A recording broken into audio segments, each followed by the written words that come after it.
Hello, good evening.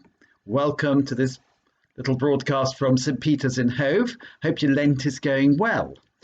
We've just arrived in our step-by-step journey through St. Mark's Gospel in the Garden of Gethsemane. Well, actually, in my version of the Gospel of St. Mark, it just says, rather awkwardly, I find, they came to a plot of land called Gethsemane. You could just put that into even more bold English. They came to a property called Gethsemane.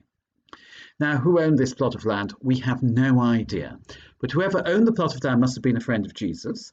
And because Judas comes to Gethsemane, Judas must have known that Jesus was accustomed to going to Gethsemane. It was one of his usual places.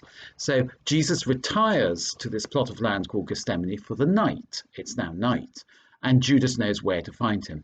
Gethsemane just means the oil press. And so the other Gospels call it, St. John's Gospel calls it the Garden of Gethsemane, which would seem to indicate that it had a wall around it.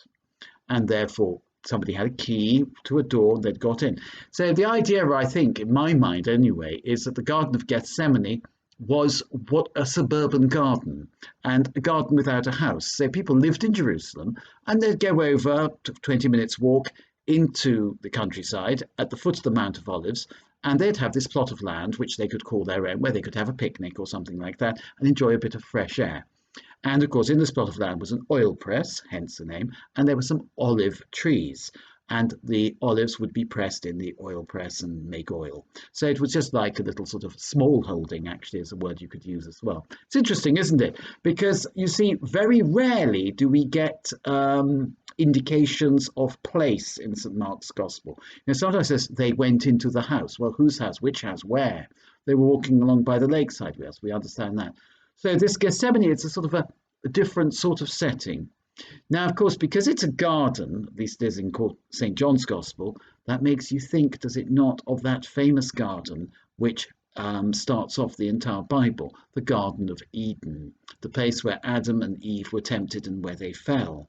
And here, Jesus, the new Adam, is going to undo the damage done by the first Adam.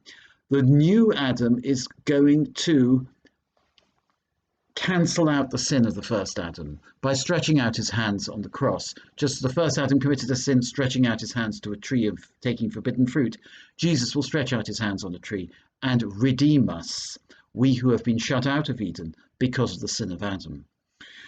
Now, the other thing, of course, is olives do play something of a role in the Bible, don't they? The olive tree is always regarded as a blessed thing and a lovely thing.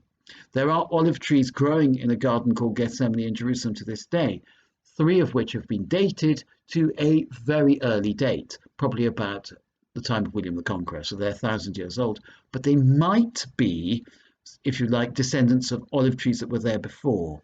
They're the oldest olive trees in the world, it is said, but it's possible that they are descended from the very trees that were there when Jesus was there in his agony in the garden. That's what we call it, the agony in the garden. Now, what does the word agony mean? Well, agony means a pain, a physical pain. My foot is in agony. But the agony in the garden is much more than that. Agony is a crisis when you are torn in 2 directions. Agony is a form of temptation. Agony is a form of not knowing what to do, or worse than not knowing what to do, knowing what to do and feeling too weak to do it, knowing what you have to do and knowing that the price of what you have to do is going to be incredibly high. That's what Jesus's agony in this garden is about. Anyway, he says to his disciples, stay here while I pray. Jesus often spent the night in prayer, so they would have been quite unfazed by that. Then he took Peter and James and John with him. Now, normally when Jesus goes to pray, he goes on his own, but he takes these 3 with him. These are the 3 who witnessed the agony in the garden. They're the same 3 who witnessed the transfiguration, which is going to be Sunday's gospel. So the ones who saw Jesus in his glory will now see Jesus in the opposite of glory. Jesus, the tormented human being, the one who is in grave suffering because of what lies ahead of him. And he took Peter, James, and John with him, and he began to feel terror and anguish. And he said to them, "My soul is sorrowful to the point of death. Wait here and stay awake." And going on a little further, he threw himself on the ground and prayed. So we'll carry on with that later, but we've just set the scene for this very, very important passage. All the best. See you tomorrow. Goodbye.